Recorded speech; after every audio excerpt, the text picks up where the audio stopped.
Welcome to SGAC webinar on entrepreneurship and space business ecosystem.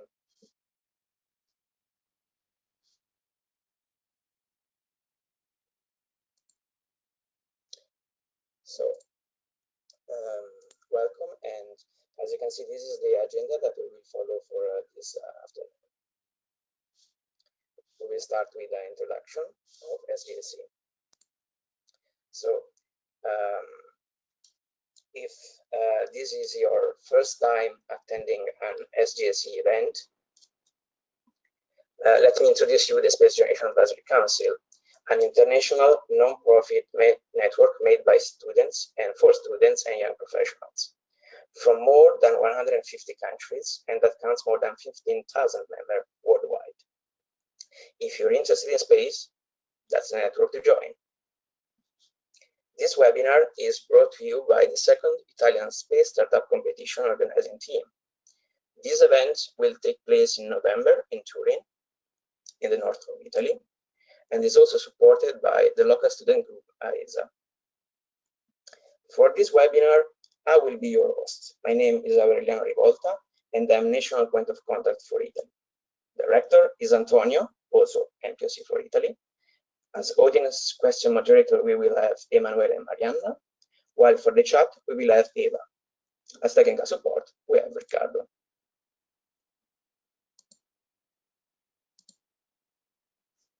The rules. So this webinar is structured as roundtable. So we have 5 rounds, 1 question each. All the 6 speakers will have to answer within 3 minutes. And with the remaining time, we will address questions from the audience. You can submit your questions at any time by following the link set up in the chat by our moderators. During the question time, I will direct your question at the speakers anonymously. Due to time limitation, we cannot guarantee you that your questions will be directed to speakers.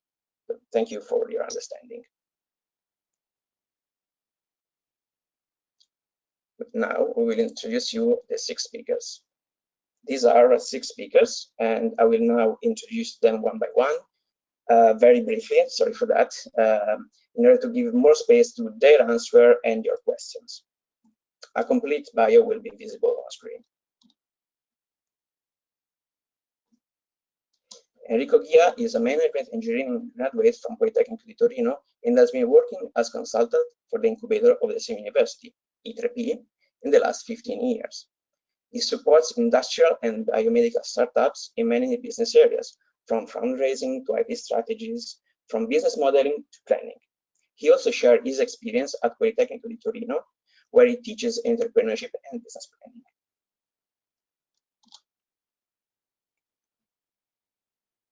Eleonora Lombardi has graduated in international relations with specialization in international space law and policy. She also holds a second master's degree of economic intelligence.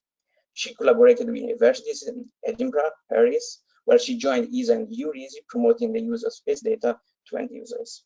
She is currently coordinator of the Business Application Department at Amaldi Foundation and part of the ambassadors of Space Hub program in the Horizon 2020 framework. Eleonora is also one of the 2 SGAC regional coordinators for Europe. Giovanni Pandolfi is CTO and co-founder of LeapSpace and a space engineer graduate from Politecnico di Milano, where he also led students in forming the student association Skyward Experimental Rocketry. This experience was as forming as the education in the Italian Air Force Military School. Organization, responsibilities, and project management are key components for a role that combines technical knowledge and perfect planning. He also worked in the Orbit in 2014. And speaking of the Orbit, we have Luca Rossettini, CEO and founder of the Orbit, but also expert at the Space Advisory Group of the EC, president of IPAS, and board member of Confindustria Florence. He is an aerospace engineer with a PhD in advanced space propulsion from Politecnico di Milano, but he also holds an MSc in strategic leadership towards sustainability and a certificate in technology entrepreneurship from Santa Clara University.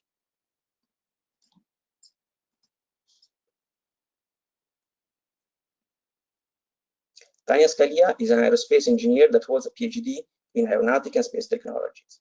She joined Fiat Agro as project engineer and worked on Ariane 5 and Vega solid rocket motors. She has been project manager since 2005 for Renault Consulting in support of ESA technology transfer program. She also coordinated and managed research projects within European framework programs and contributed to H2020 proposal evaluation. She recently joined the Italian Space Agency as project manager. Last but not least, Alan Thompson is head of government and external affairs at Skyrola and has a great experience in communication and government affairs. He specializes in international business development, market access, and financing. During the years, he has grown a network with business leaders, decision makers, and international organizations. His work is bringing together countries, government, and businesses. And now we can start the first round.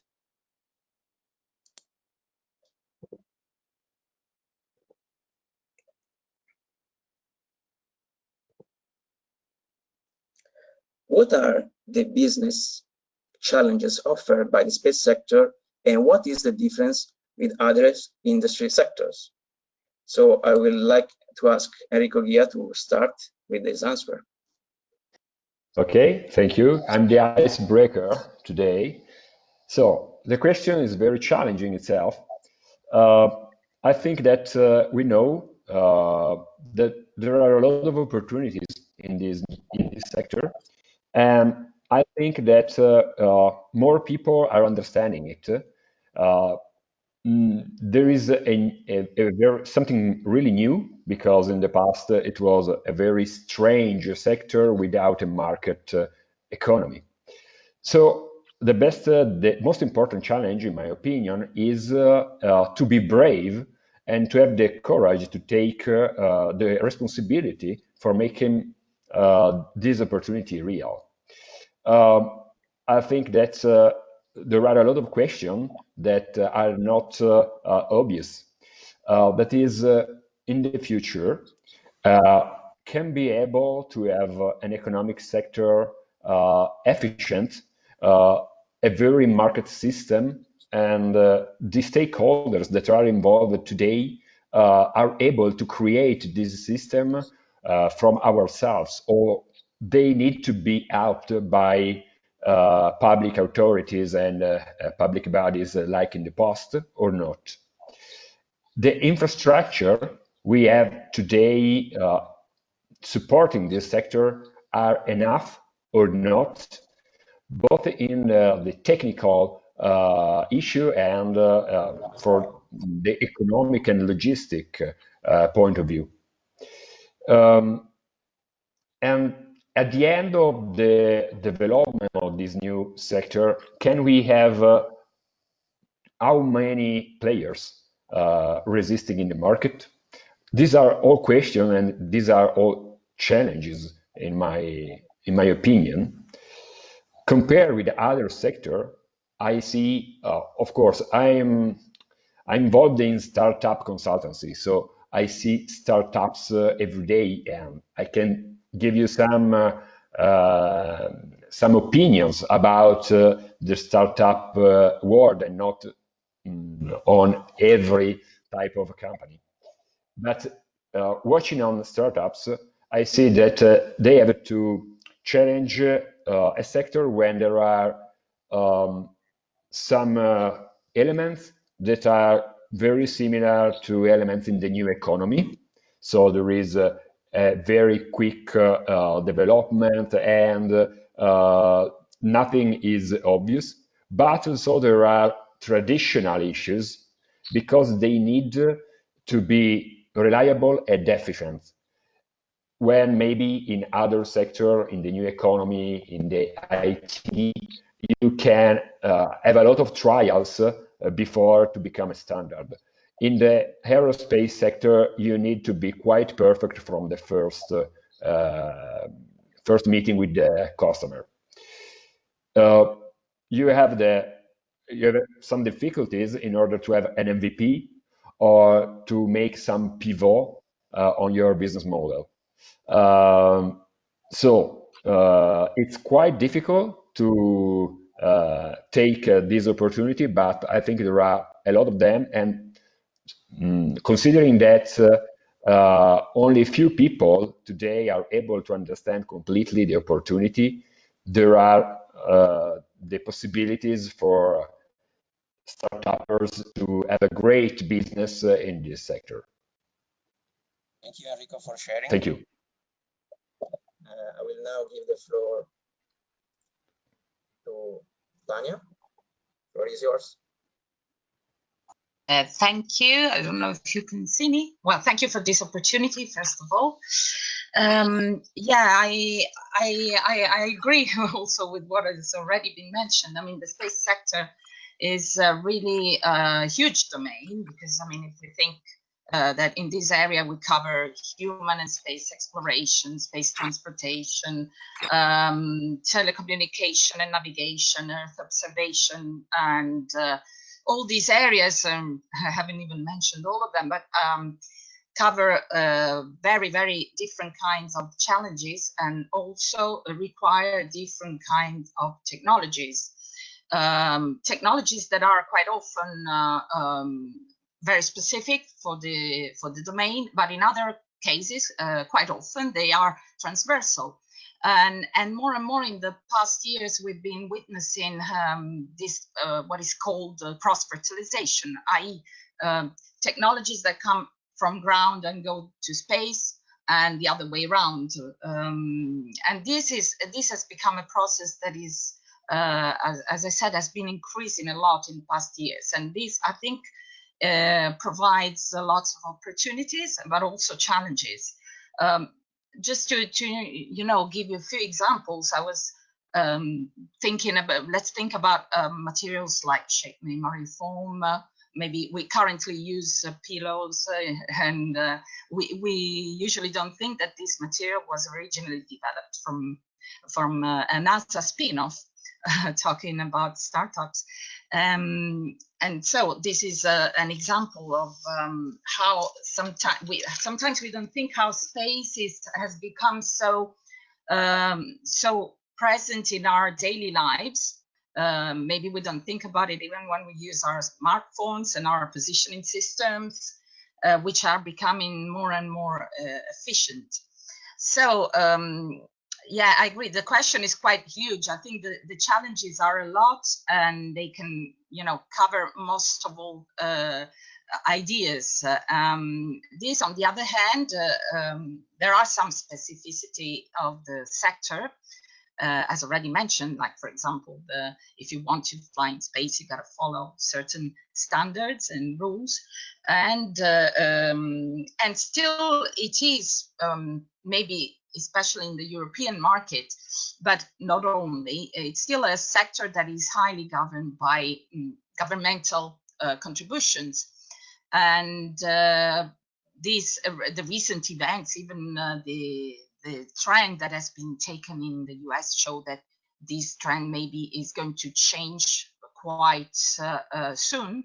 But at this moment, this is also one very peculiar, let's say, aspect of the space sector if compared to other areas.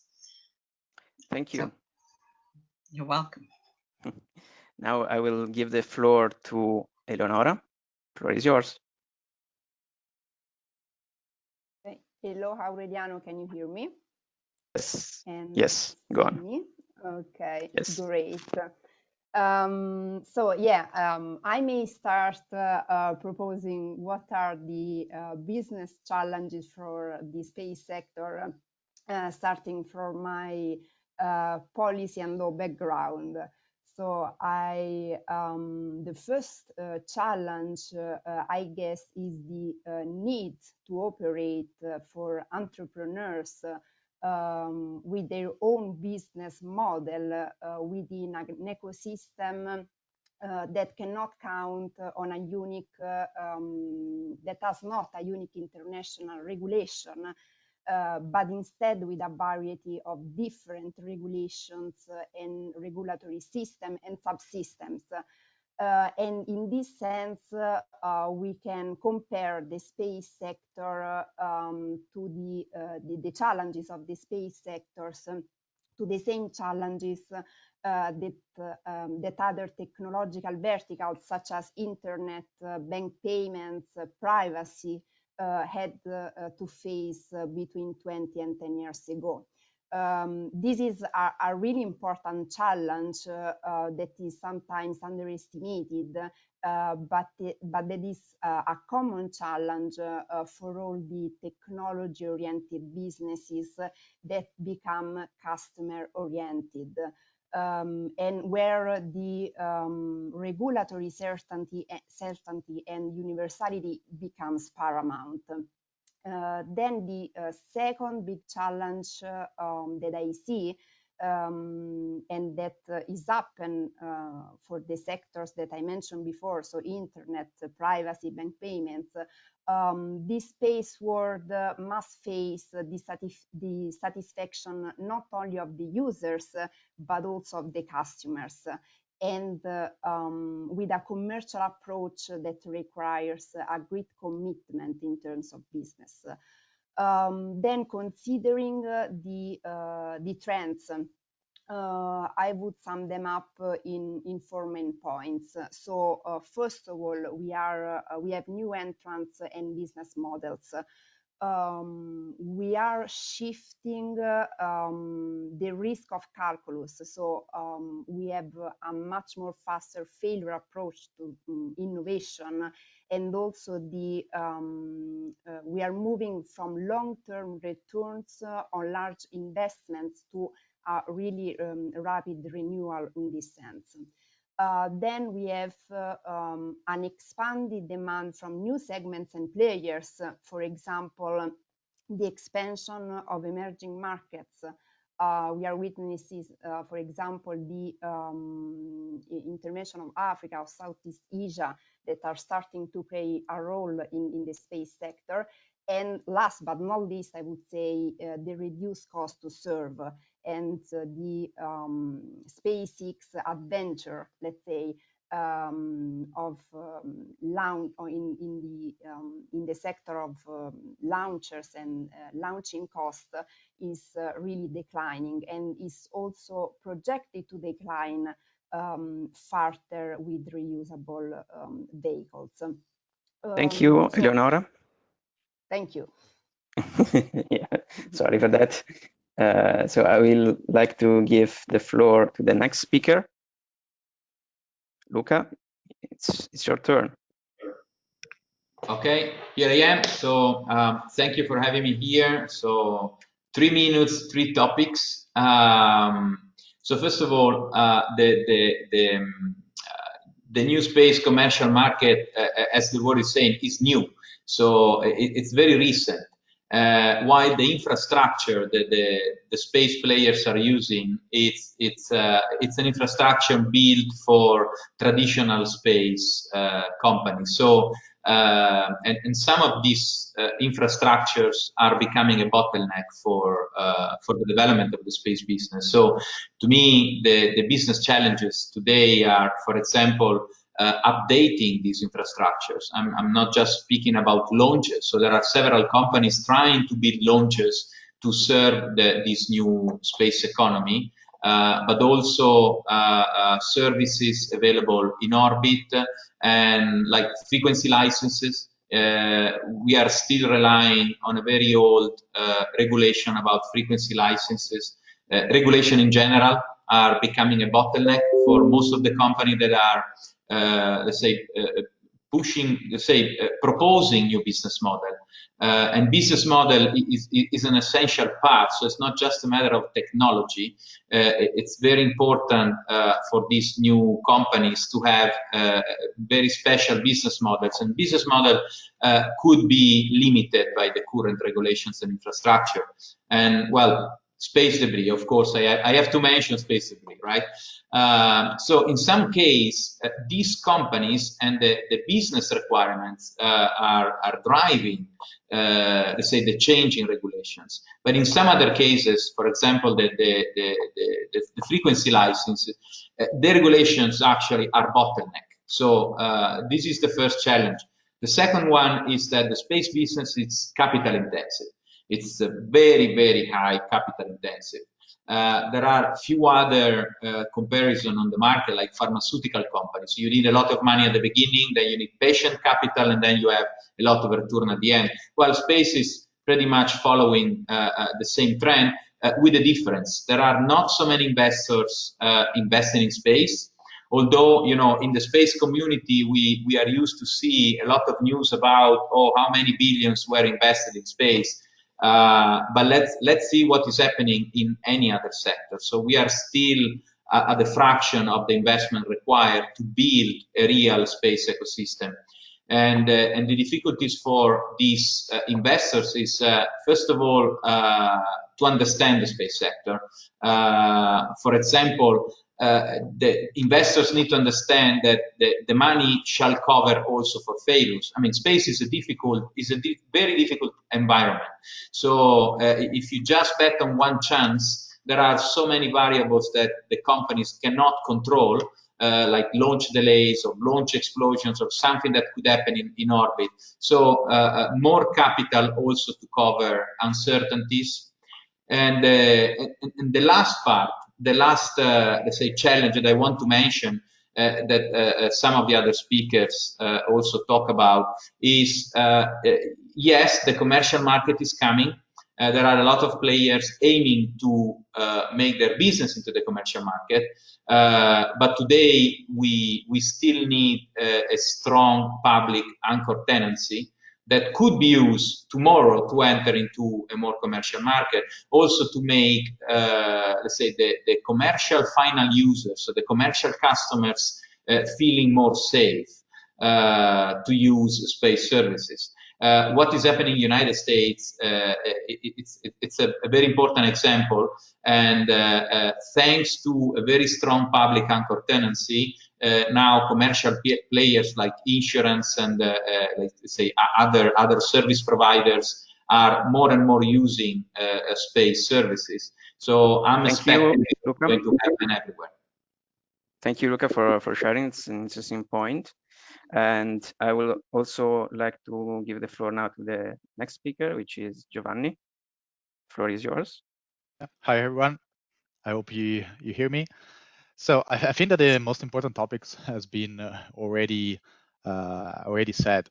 I want to get back on some of those. So one for sure is that new space economy or new space market is fairly new, and as every new market is changing basically every day, not only on demand part but also on the offer part, and we see it really changing now, few months after the other, and this of course has impact on other part of the market, like of course has impact on the regulatory that is not maybe following the market as fast as it should be or as it could be probably, and of course as some impact of course on the offer that can be done and that can be provided to the actual end users that are the drivers of this market. Of course, if you don't have end users, the market is basically dead.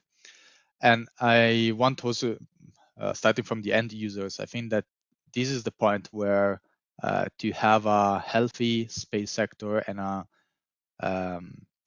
growing space sector, we need to focus on, because in the past, or well, in the last 5-10 years with the new space economy, we have seen a lot of startups or endeavors driven by technology and technology only, while an healthy market is driven by the demand of the customers or the end user. So I think that something has changed in the last few years. There have been more and more products and service addressing this part, and so actually finding out a real application that can be used, not just technology-driven application, because this is the important thing of our commercial market. As Luca was saying, you need to have, of course, a strong public-private partnership to push the technology development, but you need also to have a strong demand from commercial customer to actually make the market a reality. And one last point, of course, is as has been said, the space market is hard for the kind of environment that we are acting in, and the of course it's really against failure. Okay, so you can fail maybe 1, maybe 2 times. In some cases, like SpaceX, you can fail 3 times before going really fast forward. But it's really risk adverse. So you need to be really good on the execution plan of your business model to get to the customer, to the real value as fast as possible, but also in the best way possible. And to do that, you need capex and you need investment, and maybe also on that the public sector can push on that. Thank you, Giovanni, for sharing. Thanks. And now I will give the floor to Alan. Hello, and thank you very much for the invitation to take part. I think some very interesting comments made by colleagues so far. From my point of view, the business challenges of space, in the first instance, is that of the paradigm. And a lot of the comments that we've heard so far are relevant to an existing paradigm. And I would like to actually throw it up, scrap it, throw it away, and start from the beginning again, because I believe that space, in the first instance, is an overwhelming opportunity, huge amount of excitement, and the opportunity for us to create that new paradigm so that we're not talking in the context of someone else's P&L or the US's P&L in terms of how much money they invest into it. I think in an attempt to answer the question, I think there are 3 important things that I think most of my previous colleagues have already mentioned: people, planet, and politics. Politics, obviously, regulation and how people interpret it. People, obviously, ourselves. What do we understand about space, and what do we believe is possible? And in fact, I think the wonderful thing about space and the space industry is actually it allows you to think the impossible and to create the impossible. And obviously the planet, I think it's incredibly important, particularly at the current state that we're all in, that we take into account our environment and where we're living. And actually, I do believe that the current space evolution that we're all taking part in is a huge opportunity to put planet mid and center in that paradigm, in the new paradigm, if I can say this, rather than, as I said, some of the traditional economic cliches that we're hearing, perhaps. And from that point of view, I believe space has a really good opportunity going forward. Why am I saying this? Because I represent a small launch company in the United Kingdom, and it's kind of strange, a 2-year-old launch company that has someone in the area of government affairs, partly because we're actually creating the regulations. So the United Kingdom space market doesn't have any spaceflight regulations as it is today, and we are very much feeling our way through creating this blank piece of paper, creating the market, feeling our way by collaborating with other companies to understand what the end result needs to be to support our dream, to support our excitement. And from that point of view, I think that's why I mentioned the politics and the regulation that's already been mentioned. Obviously, there's an area and a desire to standardization so that we're all talking the same language as we are today on the webinar, so that we all understand what it is that we're creating and how each person can play a part in that dream. So yeah, I think actually for me, first of all, it's not a challenge, it's an excitement.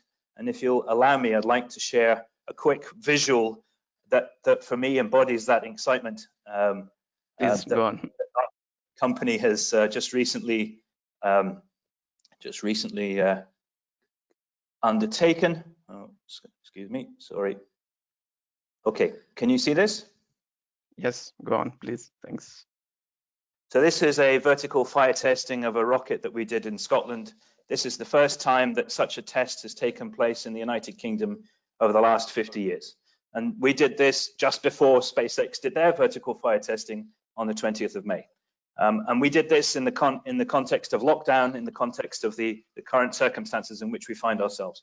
But we believe that by being able, as I said, by collaborating, by engaging, by talking, we can actually make our dreams come true. And this is another step on the road to launching and helping everyone else understand the benefits of low Earth orbit. So that's it. Okay, thank you for sharing. So now we can move to the second round. So the question is, what impact had the COVID-19 pandemic had on the space sector? And I would like to give the floor to Giovanni. The floor is yours. Okay, thanks. So for sure, the COVID-19 has had different effects on the space sector and well, anything, everything else in our life.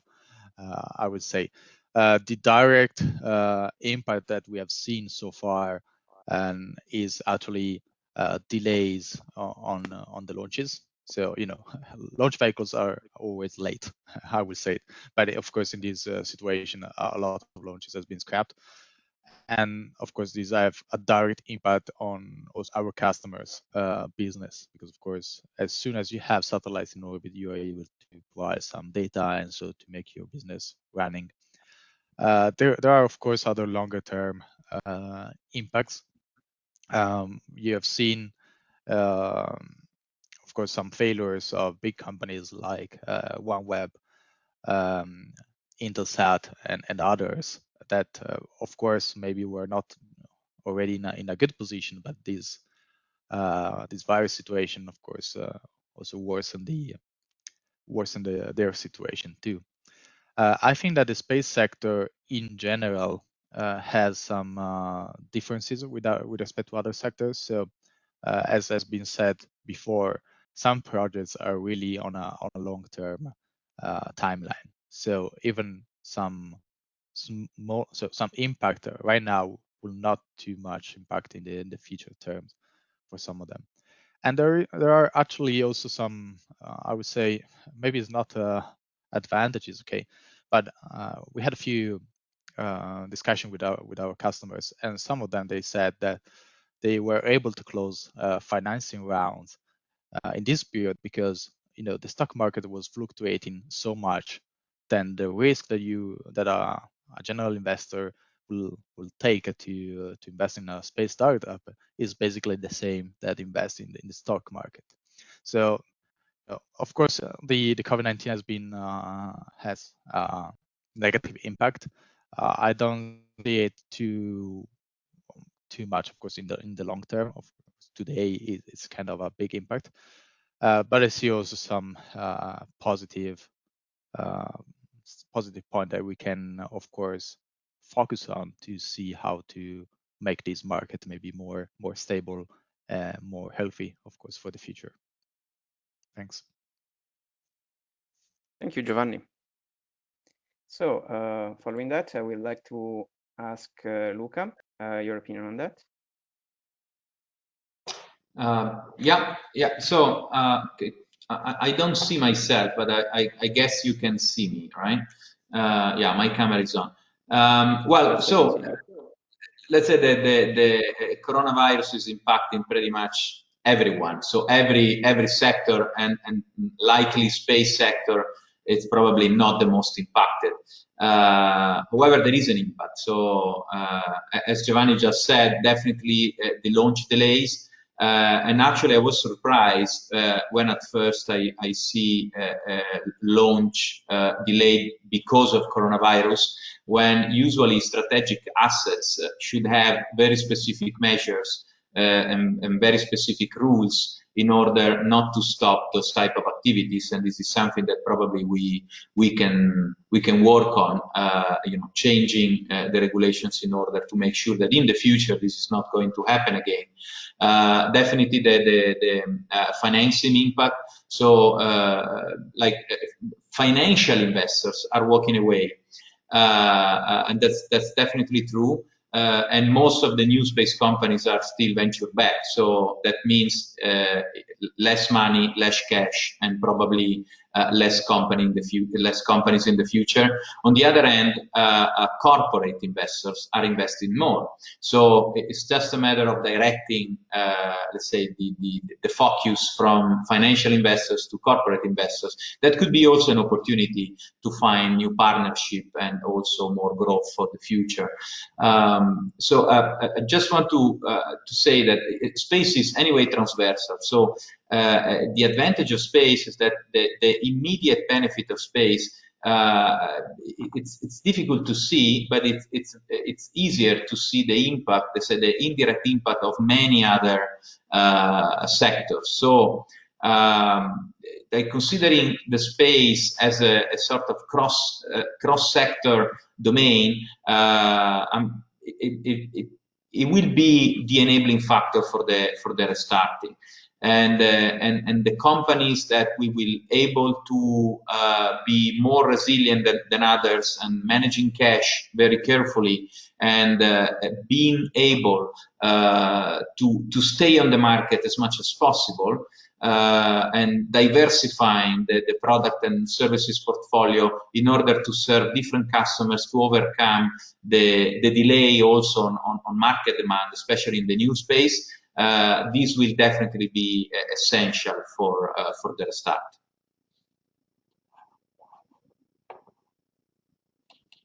Thank you, Luca, for giving us a little bit of hope for the future. And I will now turn to Alan Thompson. Alan, the floor is yours. Much.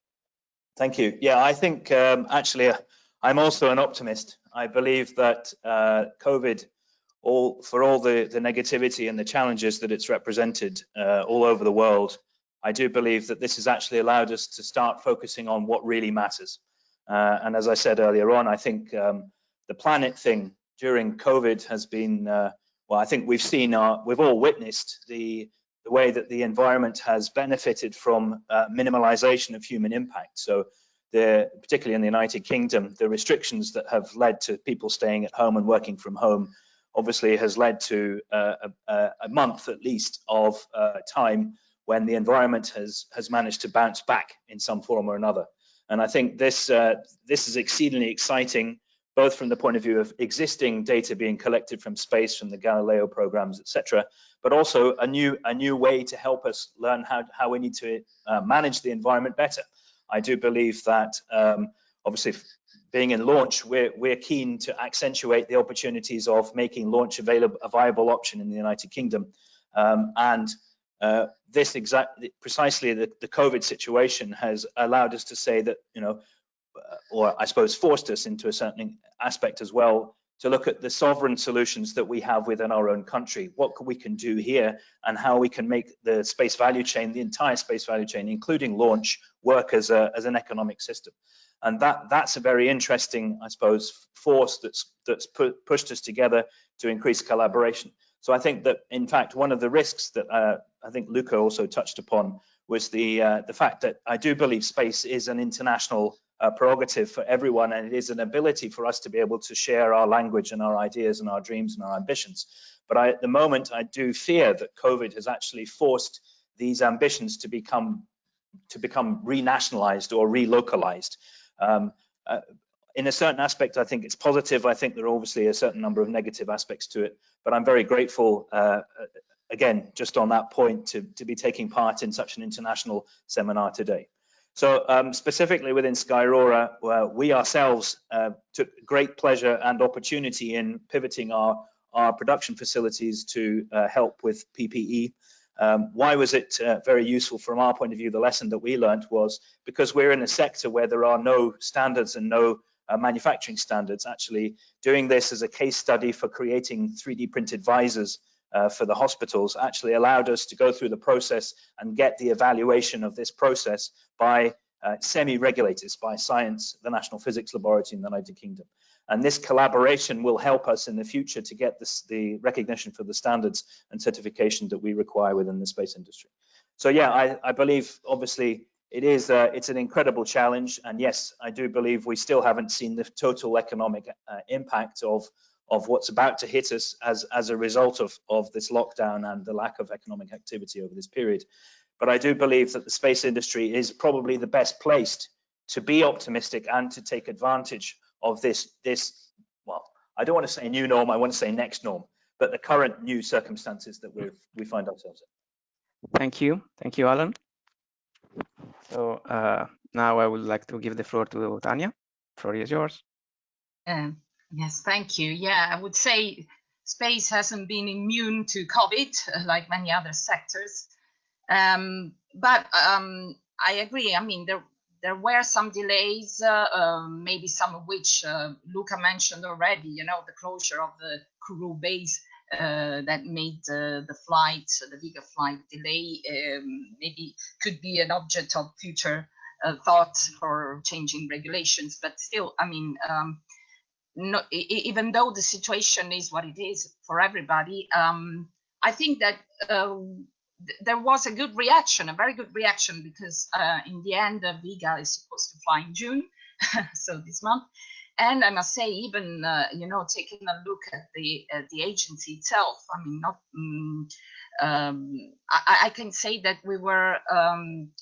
I wasn't even expecting, you know, to be so reactive in terms. For example, we launched initiatives that had already been launched, like the Copernicus Masters, the Galileo Masters, and the Research Day that it was supposed to take place in March. And what I think was a very, very good reaction in all the environment involving the research environment, which is usually traditionally the academics are quite, you know, take their time. I was surprised instead in seeing how reactive we were in all, and we all thought about different solutions, different ways of communicating. Of course, this implies some changes in our way of interacting, but we are trying to move all the when possible, all the new events and new contacts online. So this, of course, presents some problems because we are human beings and we like, you know, meeting. But on the other hand, I think it is a good challenge because it made us work with a more environmentally friendly attitude and still managing to reach good results, at least in the short term. I don't think there was such a huge impact. So I think that the reaction of the space sector was very, very positive and could be an of example even for future new ways of interaction, because I think that what COVID will give us, it will have to change in general our way of working in the future, and which is positive, but we still have to understand how to communicate better. Thank you, Tanya. I would like now to give the floor to Eleonora. Great, thank you, Aureliano. Yeah, I would start by saying never waste a good crisis. And the first thing I would like to highlight is that the COVID-19 is not a financial crisis as it was the 2008 crisis. And in this context, also for the space sector, banks and government actions can have a positive impact and role in this context, because they are not the cause of the crisis itself. And because they can provide the liquidity that is in this type of crisis is of crucial importance, and we can overcome this crisis and build a sustainable path only with real money and massive investments. Of course, the space sector has been impacted, as said by the previous speakers, but at the same time, we have to remember that the aerospace sector, at least in Italy, was one of the first that reopened immediately. So at the first reopening, the aerospace sector was included in the list of production activities that could go on. We have also seen the support of the agencies. For example, the European Space Agency has anticipated lots of programs and contracts that were signed some months before with the industry and with the companies. Of course, there is a problem with the financial supply of the startups, and this is why we have also to start looking not only to banks and public funding, but also to private investments. And last but not least, this crisis has provided the space sector the chance to let the world see that it can have an impact almost in every sector. So in the healthcare, education, digitalization, and all the internal discussions between agency and government that have started after the ministerial, the ISA ministerial, can now have a boost. So this is my my overview of the impact for the space sector. Thank you. Thank you, Eleonora. And to close this question, I will go to the next speaker. So, Enrico, floor is yours. Thank you. So I agree with who speak before me. I don't see in this period real differences in the behavior of investors about this particular sector. Of course, all of them has to revisiting their strategy in giving money to startups. So there is something is going slow, very slow as before, but I don't think that the aerospace sector will be the most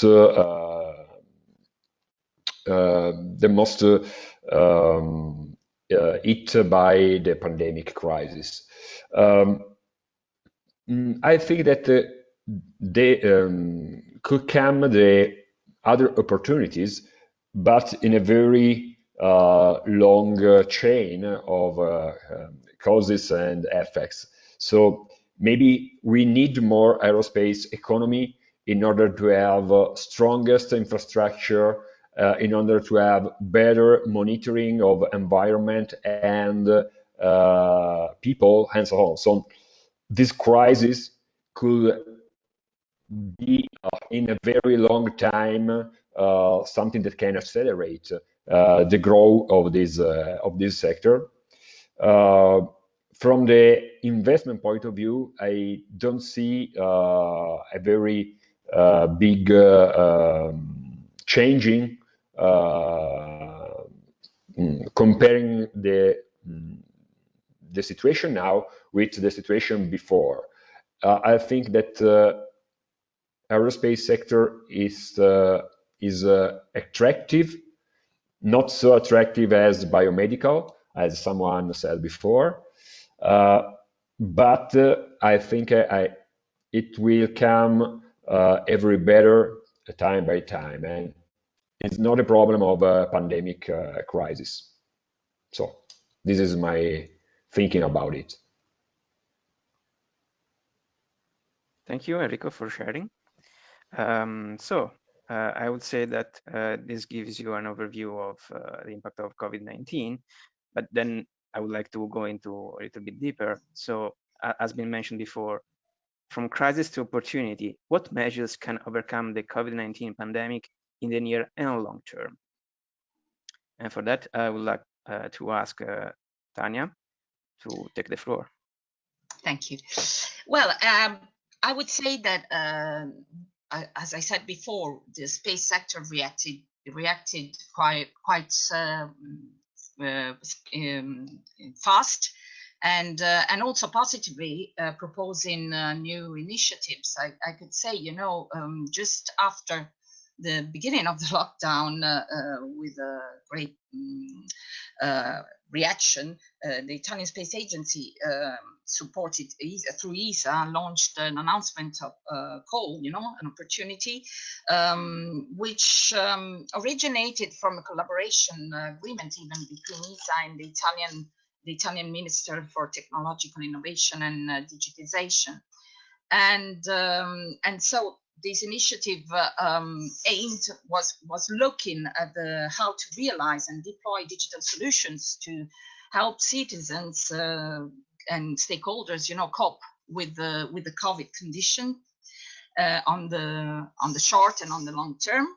And I think the results of this initiative could really clearly show how reactive the sector is, because only the Italian Space Agency had to upgrade the amount of money, the budget allocated to this initiative from 2 to 10 million euro, which is very good in terms not only of the budget, but of the fact that more than 100 proposals arrived, dealing with the most various topics, like remote diagnosis, real-time support of patients and of medical doctors who have to operate remotely, or training material for personnel and for citizens, follow-up of patients, sanifications of environment, earth monitoring,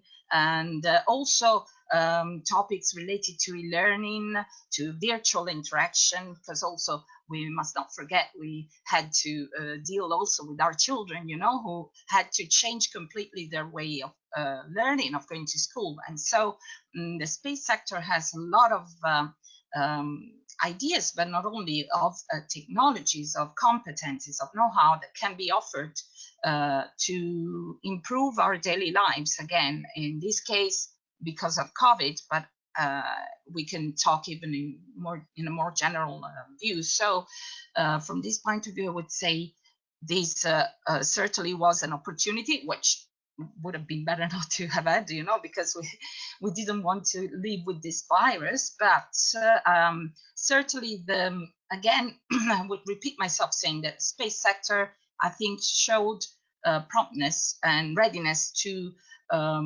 deal with new ideas, new innovative ideas, and try and make them real by offering, structures and budgets to realize them. Thank you, Tanya. So now I would like to go to Eleonora. The floor is yours. Yes. Okay, great. Yeah, I would continue on the line that Tanya just mentioned, so on the important impact of the Italian government and ESA. So following the call that Tanya was mentioning, Italy has participated to other 2 calls within the COVID-19. One enlarging the sectors of application. So while the first one was dedicated mainly to education and healthcare, then a second call has been launched also to involve transportation, sanitation, energy, tourism, agri-food, real estate. So a really big amount of sectors that have been involved. And ESA has also launched a third one, pointing to further boost what was the first call. Indeed, so as Fondazione Amaldi, we have quite an overview of what are the trends in terms of startups in Italy, as we are the ambassador of the ESA Space Solutions program, that within ESA is the only commercial program that looks at market and at the customers. And it does not request the advancement, the technology advancement, but just the integration and use of satellite data. So in the near term, I would say that the main topic, the main focus would be the downstream. So the integration of the already existing satellite data that we can use, integrate within the businesses, but also integrate with other technologies. ASI has also participated to another very big program that is called Incubed Plus, that is a program for investments in industrial innovation with a budget of 50 million euros for the next 3 years. And this program is addressed not only to the downstream, but also to the upstream sector within the Earth observation. Then to conclude, in the long term, of course, we need the intervention of private investors. So as was mentioned by the other speakers, the private and public partnership are paramount, not only for this crisis, but in general for the space sector. So to look at the banks are the government-funded programs, but also equity would be a great chance for companies working in the space sector. Thank you, Eleonora. Nice mentioning the PPPs because are very interesting in the space sector, I would say. Now for the next speaker, Enrico, the floor is yours. Thank you. So I think that is not only a problem of money, but also of political choices. I think that is now is obvious that it's the time to invest in new industries, in new companies, and new paradigms, a new way to make business. We have to rethink the oldest ones. So we have to change something in the organization of traditional businesses. It's very important now from politicians, from public bodies, not to give money without strategy. They have to choose something and to go straight in that way. In particular, I think they have not to give money to companies that have died anyway. I think that it's obviously a problem from the social point of view, but there are companies that are not able to survive in the future world. So it's very important to think measures to sustain the businesses that can grow in the near future and in the far future. Not only in the health industry is important, but it's important also in other industries and other businesses to use all the technology we have in our property. So we have to choose to use more technology in doing things, not only as digital technologies, but also space technology, of course.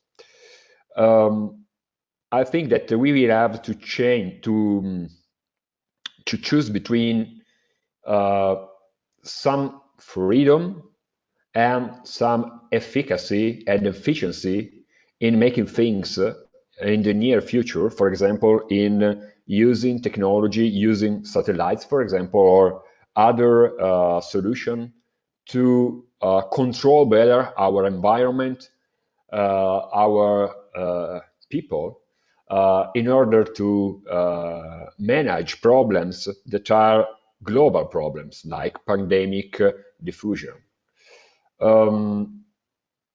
I think that aerospace can be an important part of this future in order to control and connect the world. In fact, connection is very important because problems we see that are not national, that are global. So I think that the measures we need have to be focalized on some sector.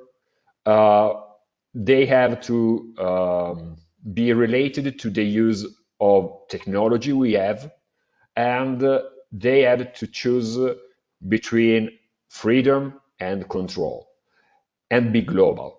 So this is my political point of view. From the economic point of view, I think that we need all the money we can. We have to use all the money we can. Thank you, Enrico. Yeah, and on that side, I would also like to know the next three speakers what to think about that, as also about what you said. So now I will like to give the floor to Giovanni. The floor is yours. Yeah, thanks. So I think that this crisis highlighted a few things, and I think that we have seen it probably much more in Europe. But the lack of a strategy or national strategy, but more in Europe on a agreed and a commonly agreed strategy between the different countries. And of course, you know, a pandemic like this is not a thing that you can try to solve by yourself on a national level.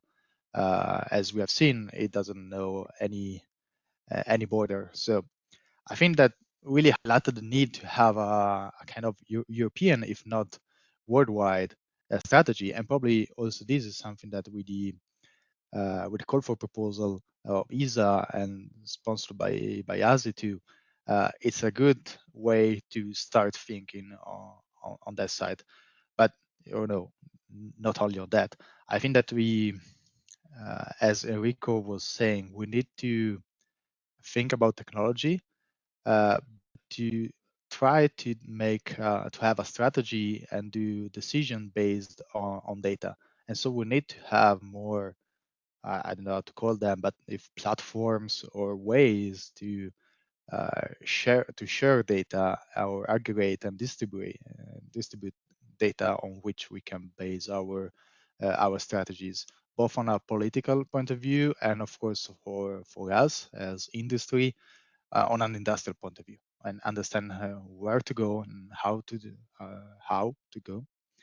And I think that one of the opportunities, at least that we have actually seen on ourselves as a company, is the opportunity to actually think about the the smart working or home working from a new perspective.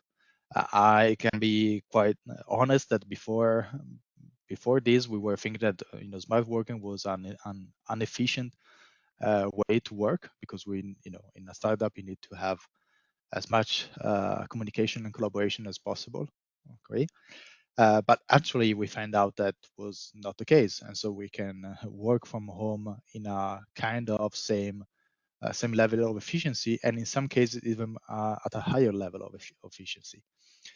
So I think that in this case, this COVID-19 situation highlight us few bad points, but also some other good points. Of course, as always, after a new situation, we need to look back, see what has gone wrong, and how to modify it for the future. I think this is the important thing to remember, of course.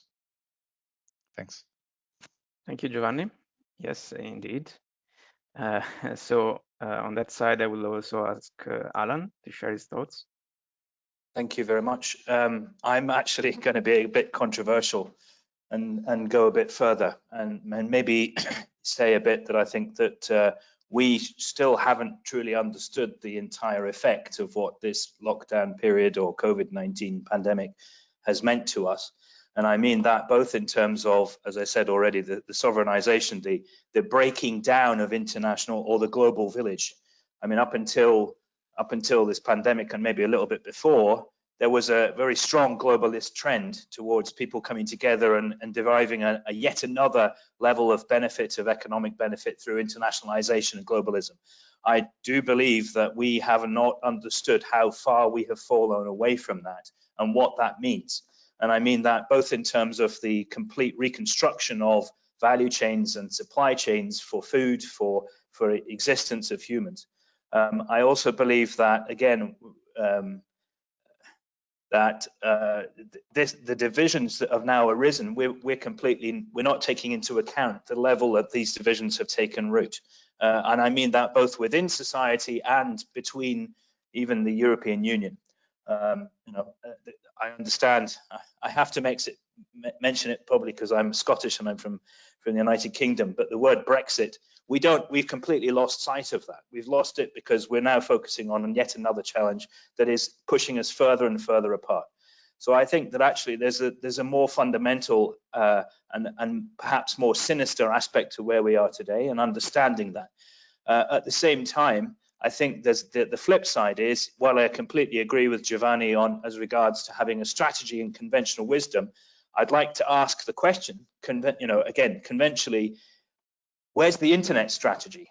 We've been living with the internet for so long now, and yet we still, internationally, globally, whatever else, we don't have regulation, adequate regulation for the internet. You and I are sat here on a call discussing things. I don't know where my data is going. I don't know who's seeing it. I don't understand how that's going to be used. I don't know if it's going to end up in a server in the United States or in China, or is it going to stay here in the United Kingdom? To be honest with you, I don't know anything about, enough that I need to know about being confident about the internet. So, okay, that's enough of my cynicism. I wanted to take the flip side and say again, I believe that space is an integrator, is the catalyst to help solve a lot of these issues that are facing us right now.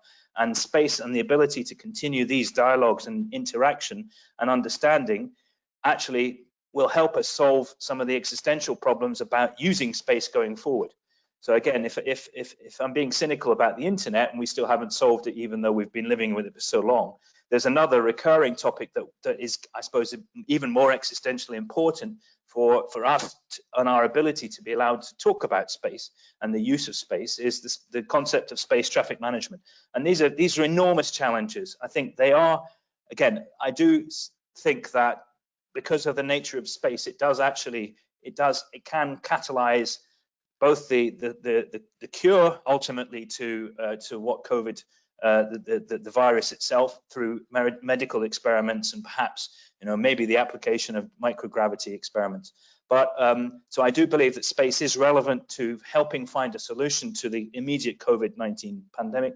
I do believe that space also is very much mid and center to help right the economic challenges, because I believe that investing into space, it filters down into advanced manufacturing and all the other sectors of the economy. The huge opportunity that this represents.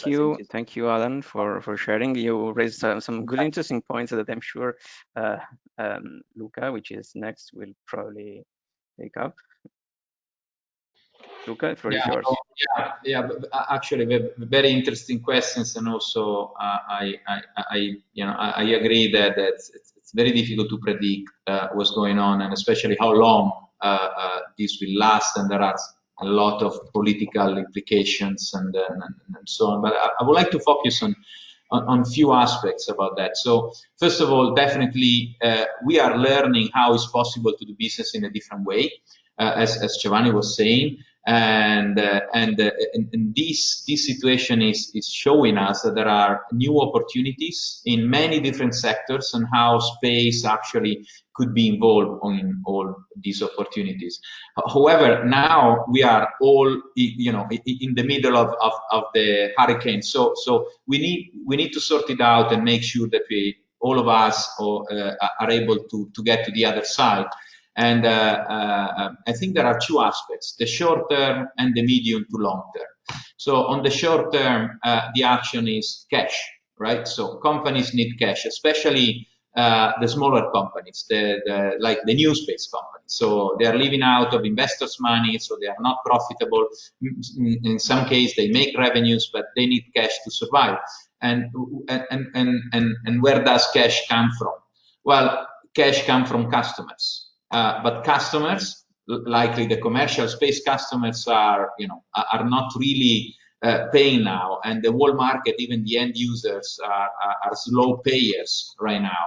So it's likely that in some way we need to go back to what the public institutions are doing, and focus on how cash can lead these companies to move forward, but not as just a co-financing mechanism. So co-financing means that the company needs to invest. That means that companies need to have cash. So I'm thinking about procurement. So defining what the end user services they would like to have them paying for, and then build all the asset, all the chain from downstream to upstream in a procurement way. So in this way, companies can get cash.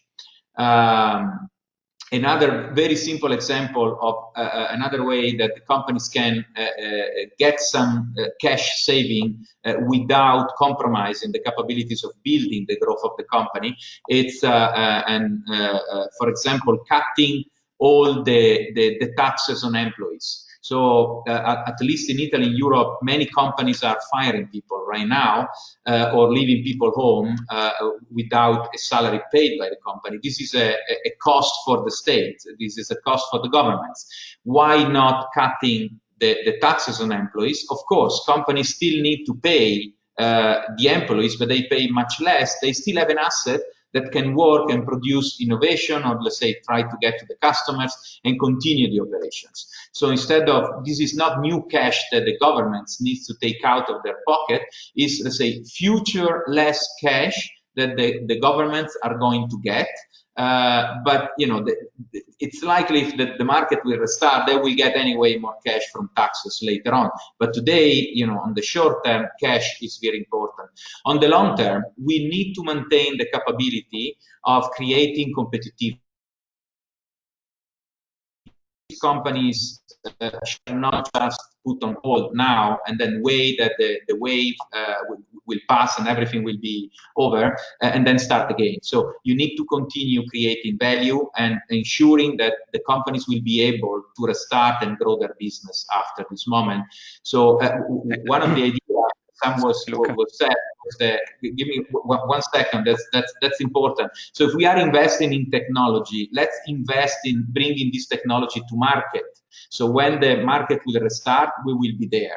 So IoD, IoV missions are very important for that. So let's not just focus on creating new technology. Let's focus on making sure that the technology can be validated and ready to market.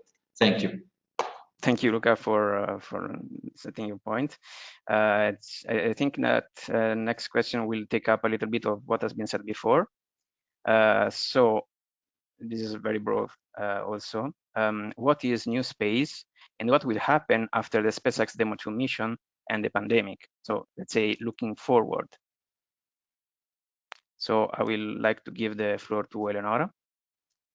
Thank you, Aureliano. So, yeah, what is new space? I guess that the quicker answer I can give is, I would say, space to the private sector and the so-called democratization of the space sector. But I guess that only a few people with very visionary minds, not mine, so could answer this question. So I would rather analyze a little bit what happened indeed with the SpaceX Demo 2 mission. So apart from the geopolitical implication related to the independence from the Soyuz for human access to space, what we are witness with the SpaceX Demo 2 mission is the validation of a business model in which it is possible to go to space in an efficient way with a small car rather than a Ferrari. That I would sum it up that way. So more or less 10 years ago, everybody was making fun of the tycoons as Elon Musk, Jeff Bezos, Larry Page, thinking that they were just burning money and just because extremely ambitious. Well, 2 years, last week, Elon Musk has showed that this hobby is becoming something serious, both for the science world and also mainly for the business world. Just for people that do not much about the space sector, why everything started, mainly because of a request of National Space Agency, in particular of NASA, that more or less 10 years ago started to request an outsource of activities beyond the LEO, already pointing back to the moon, but also to cut the funding for the launcher sector and the ISS.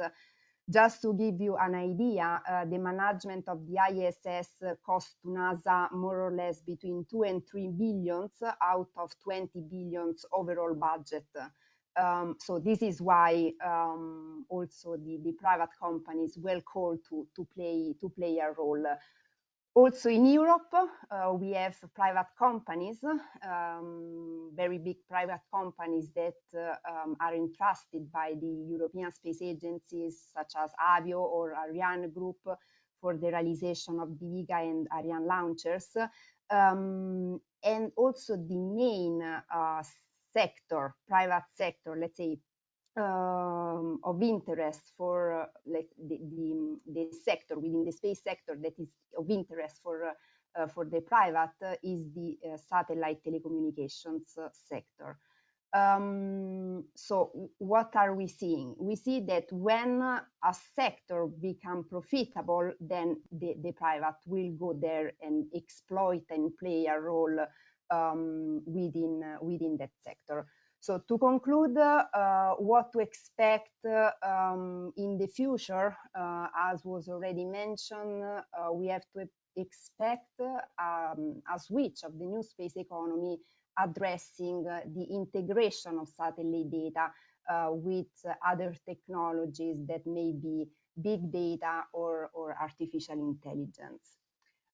So yeah, I stop here, and this is my opinion regarding the new space and the outcomes of the SpaceX mission. Thank you, Eleonora, for sharing. So I would like to give Giovanni the floor. Thank you. Yeah. So I think that actually new space. We are a new space, I think, and I see a few trends in the space sector in the last few years, or at least from when I started to work in this sector. And there is every year there is more and more involvement of course, new generation. I think SGAC has done a lot of work on that, but more and more involvement of the space sector in the general life, I will say. So there are more downstream applications of the space sector in general. But one important thing is that maybe more people are actually starting to work in the space sector, and or maybe not directly in the space sector, but they are working with space companies for downstream applications and so on. So I think that is the most important point to me.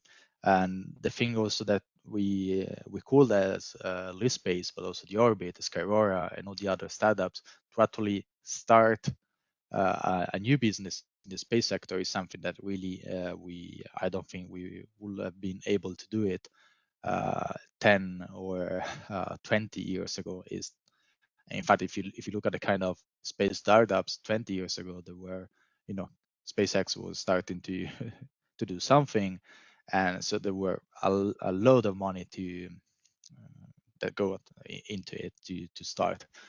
Right now, I think it's a little bit simpler. Maybe in some cases too much simpler, because we have a lot of startups that maybe fail after 6 months, 1 year, and so on, because the application was not so good, or the market was not so good. But I think that at least we have the capability to try, and this is the best point for me. And what will happen after the SpaceX Demo 2 mission? Well, it's a further confirmation that space is not just for public entities. Okay, and it's a good point when commercial entities and commercial end users start to actually get into the market. Right now, we've seen a lot of commercial entities get into the market, providing services to public institutions, and this is the case of SpaceX, for example. I think that we are not too far to actually see also the next step to have commercial entities providing commercial services to privates. Okay, I think that is the next step. Is what we are starting to see on a satellite level. I hope to see it also on a human flight level, not so far.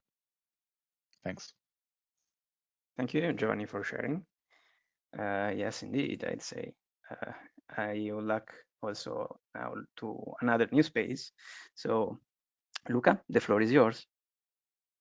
Yeah, so with this new space, so yeah, it's a difficult definition. Let's say that new space is connected the dots from the market to the space. So it's let's say as Eleonora said, space companies are going where the market is available, and if there is profit available, then definitely private companies are willing to go there. So we are in a sort of transition phase now from the traditional space and the new space. And new space cannot exist without the traditional space. So it's not just the new space, you know, it's building an innovative market and so on. So we are leveraging the past to build the future in a different way, using new business models and especially focusing more on what is happening on the market available today, that is actually the ground market, the earth market, to build a new infrastructure in space that could be used also in the future from other, let's say, space companies in the future.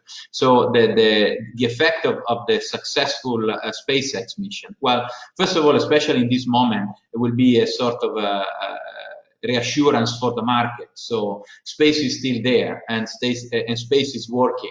And the second, very important, it will provide some safety feeling to investors. So investors in general, you know, so the investors need to feel safe anyway if they want to invest their money, especially now. They need to feel safe. And I guess the successful mission and also the incoming launch, as Tanya was mentioning before, the incoming launch of Ghia in 1 week from now also will provide more reassurance to the financial world towards space.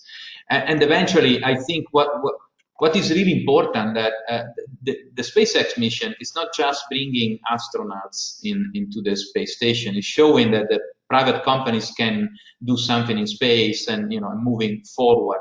So opening the door to what will be the space-to-space market. So today, the new space is mainly focused on Earth, but there will be an evolution of that.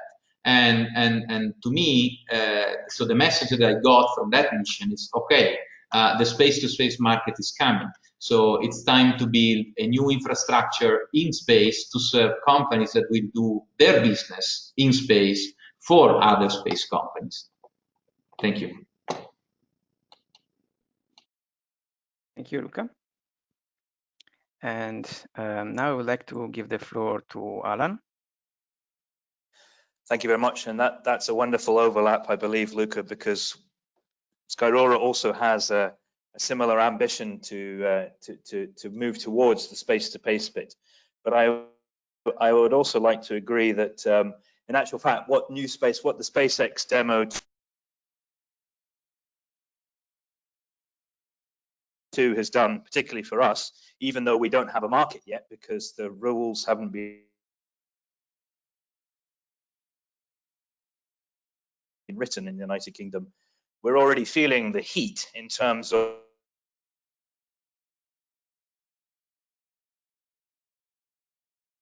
what's your price per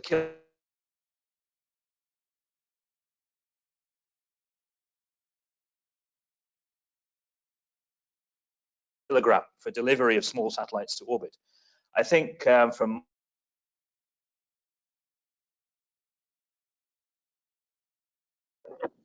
Alan, excuse me, you are breaking up. Alan, hear us? My point of view, Alan, Alan, can you hear me? What the SpaceX demo has actually done has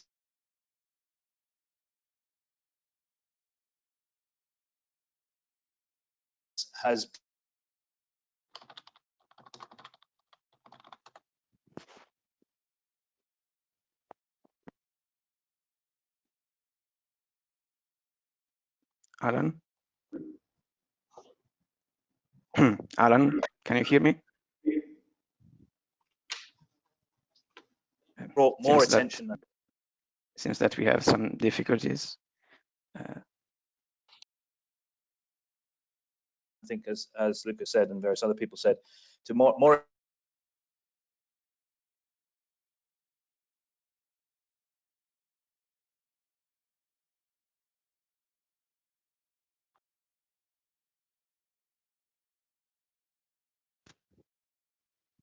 It seems that we have some technical difficulties, so please stand by one moment.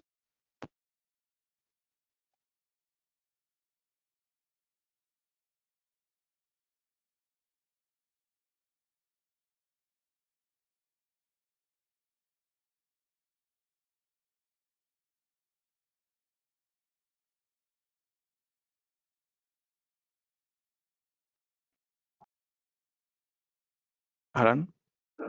So I'm trying to understand.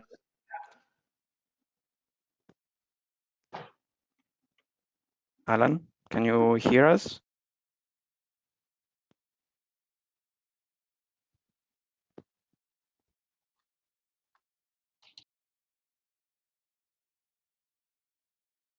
What the space economy means.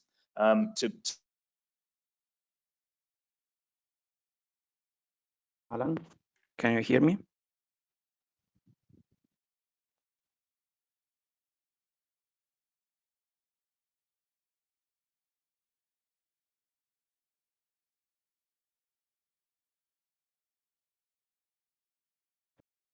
Thank you, Alan. It seems that we are not hearing from you. We have some troubles. Can you hear us? Can you hear us, Alan? Okay, seems not. So I will ask Antoine to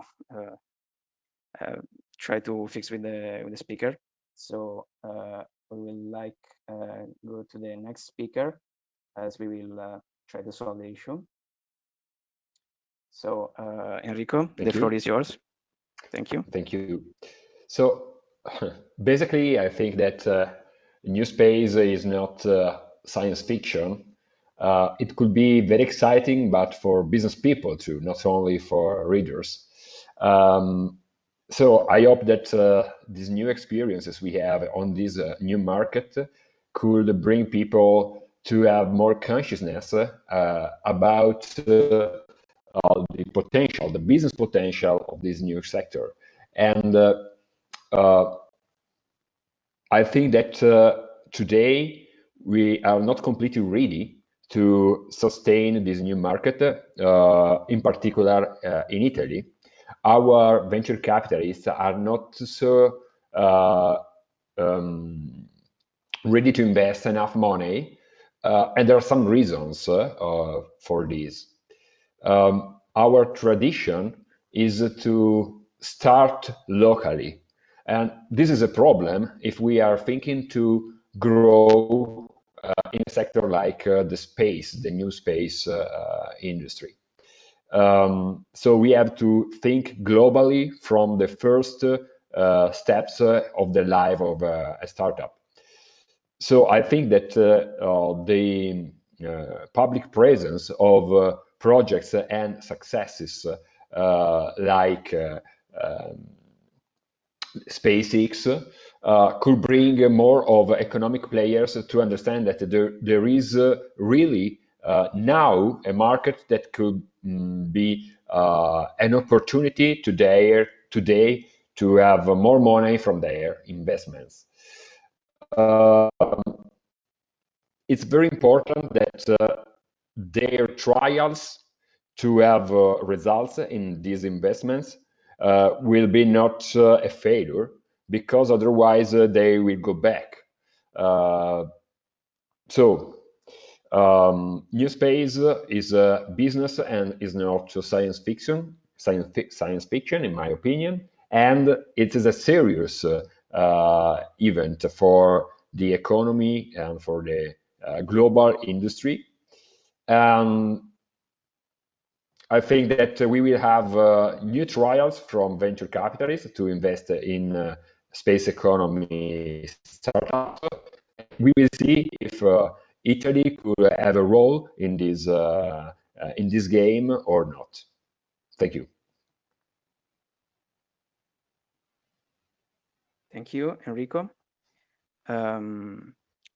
We might try again to hear from Alan. Alan, can you hear us?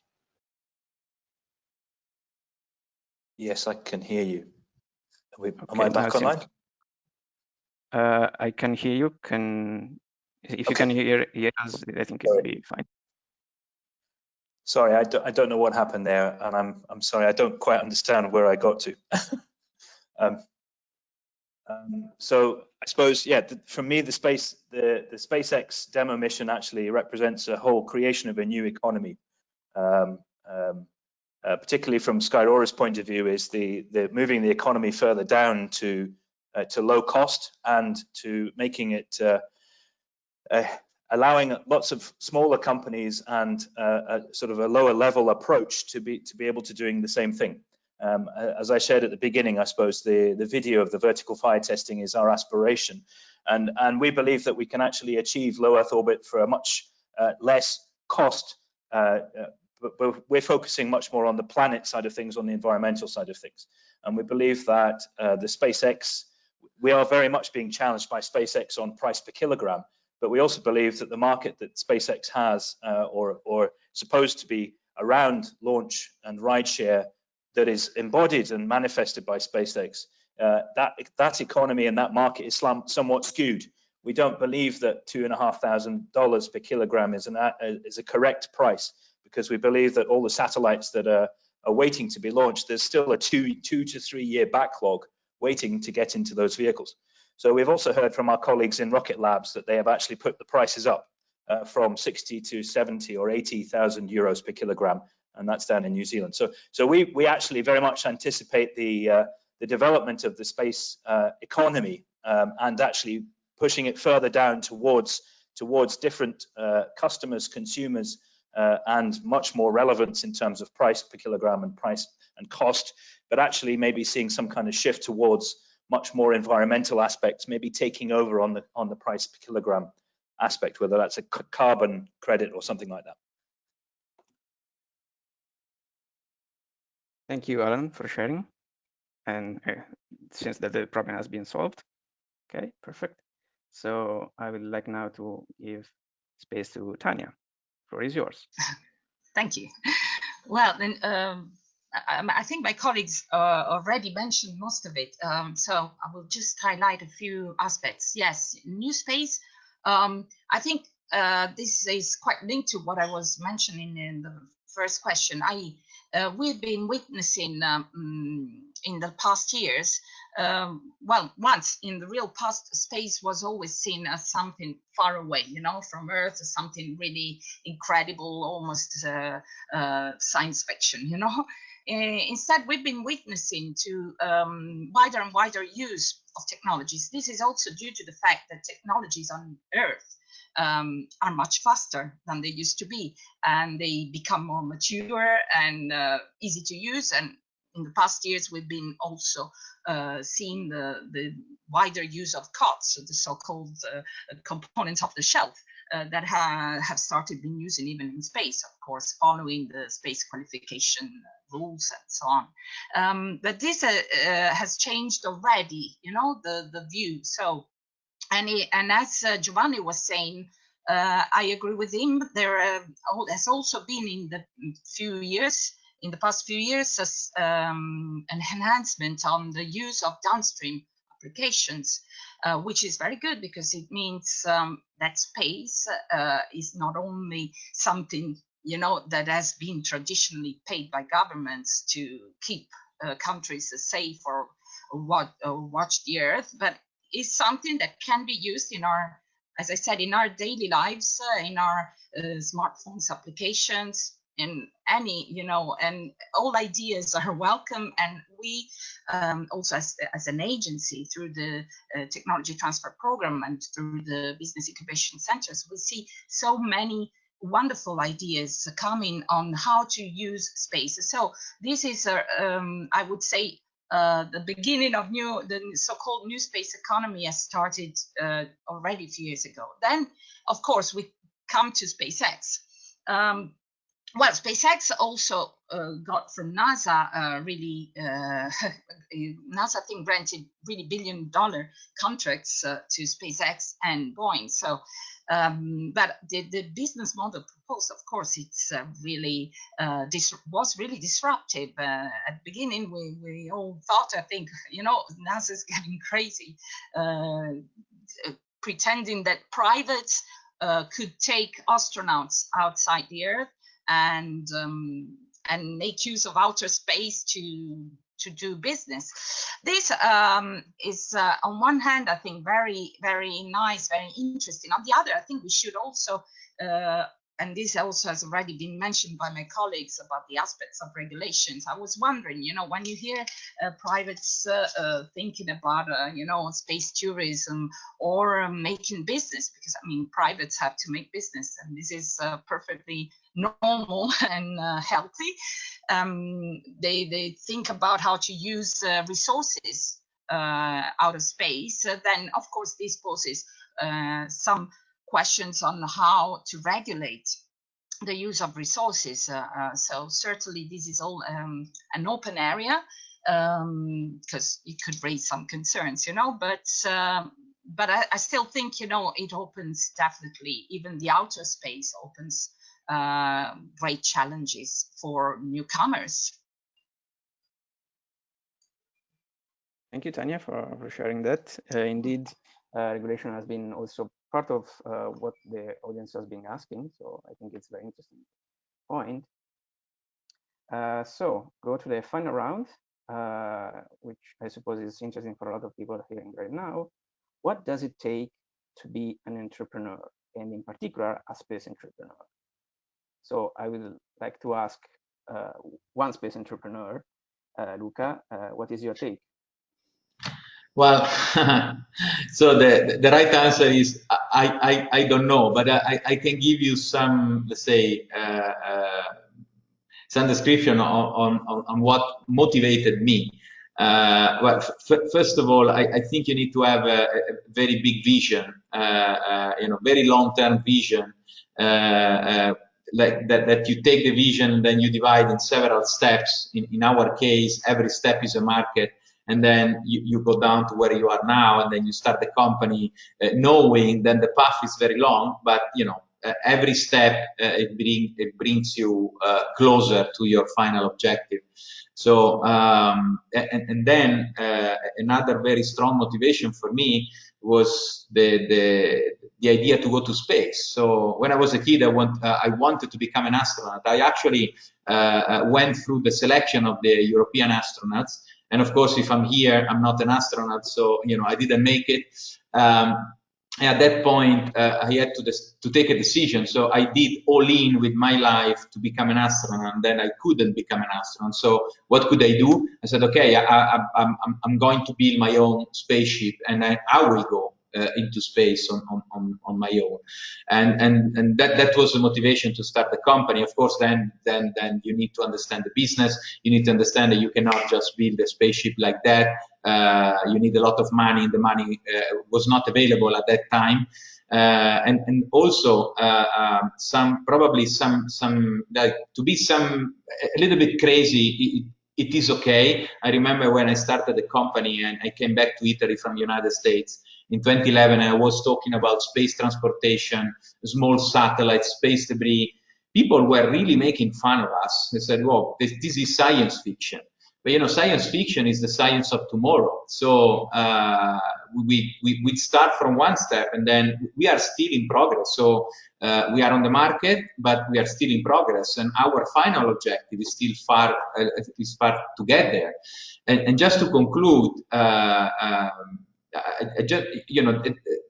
want to give you this example. So let's imagine 500 years in the future. 500 years. So it's impossible to understand which technology we will have, right? So 500 years. But it's likely that the human society, so humans, will be traveling in space. Maybe we have colonies on other planets. We will have different type of propulsion that allow us to, to travel way faster than we can imagine today. So 500 years in the future. So if in 500 years we will reach that point with a new market, a new society, and the human being in space, it means that sooner or later we will start the path to get there. And I like to think that that path has already started and we are moving towards that direction.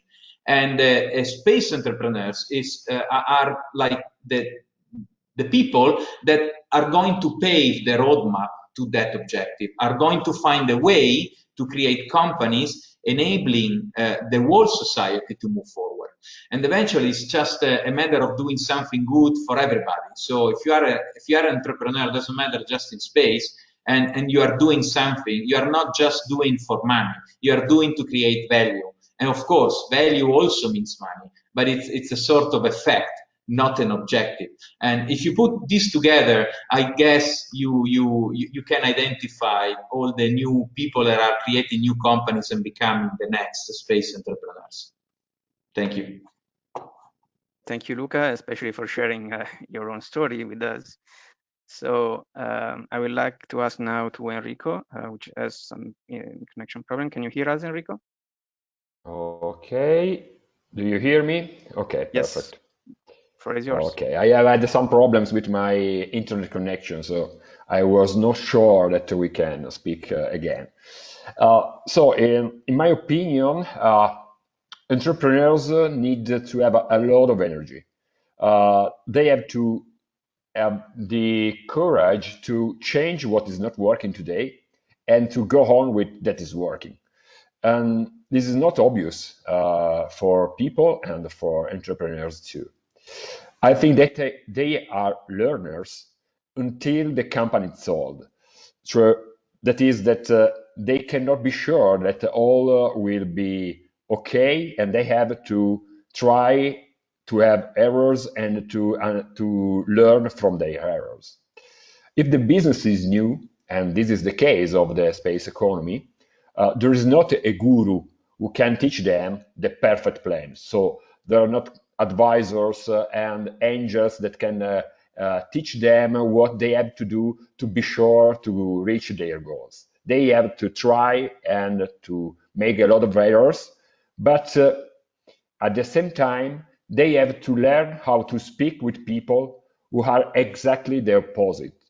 So they have to speak with investors, with customers, with normal people, with employees, and all these people are not normally oriented to see a lot of errors and a lot of uncertainty.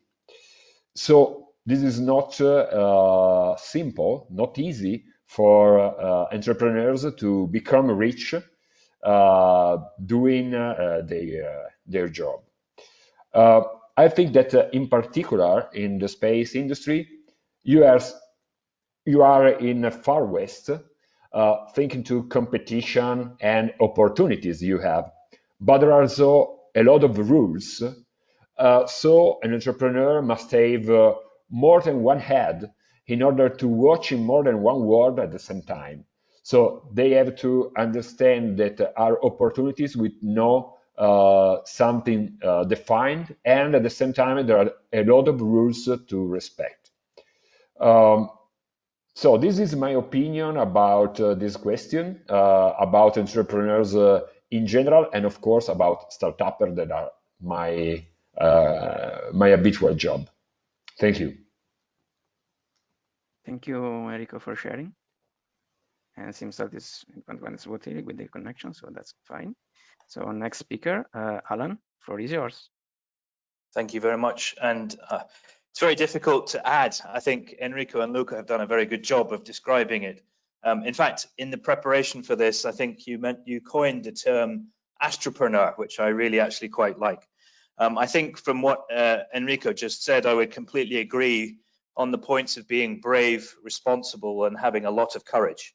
And I think there's a huge amount of variables that you do need to take into account and be able to manage at the same time. again, for me, the aspect of a successful space entrepreneur is someone who is so cross-functional, I suppose, multifunctional, multidisciplinary, being able to cover so many different areas of science and the overlap between them, that this is where the innovation comes, and being able to incorporate that innovation into your manufacturing or into your dream. That, I think, is the quintessence of being a successful entrepreneur. I wouldn't hold that description to myself, because I'm just supporting a successful entrepreneur on that journey. But I think that it's an exhilaration, and it's very much an opportunity to dare to believe in something. The final point I would like to make, I think, is a point that Luca made, which is incredibly well made, which is the societal deliverable. So what you as an entrepreneur, with your ambitions and dreams, how are you going to make yourself benefit or of value to the other people in the street around and about you? And it's that approach that I think, if you're able to hold on to that dream and seek and live that dream throughout your life, then I think that would be a very successful entrepreneur. Thank you. Thank you so much. As I said, let's get to the next one, which is another, let's say, entrepreneur following what Alan was saying. So Giovanni, floor is yours. Yeah, thanks. So really, like Luca said, I don't think there are a few direct answer to that. I really don't know. I liked what Enrico said, that I think it's an important topic, is the ability to never stop learning, actually, and the ability of in some cases also taking the risk to change the path, okay, of what you or what you're trying to do. At Leaf, we have done a quite big pivot at the start of our company. I think Enrico also remember that. So, but because we were seeing that maybe another path of what we firstly envisioned could be more successful on our objective. And another point that is really important is to always kind of remember the vision, the objective that you have. I would say in your private life, but also in the business life, because sometimes, of course, it's difficult. It's being so working a startup or working in generally in a company is not always perfect, and so there are quite a lot of lows and, of course, a lot of highs. But you need to keep focus on what you would like to do, and of course to try to have fun during the ways, because that's the most important thing. Otherwise, losing the vision and losing the fun on doing something is probably one of the on the measures that tells you that probably you're not doing what you should do. So I think that really having a vision and having fun during the way, that's the most important things to have. Thanks. Thank you, Giovanni, for sharing that. So with that said, it's Tanya's turn.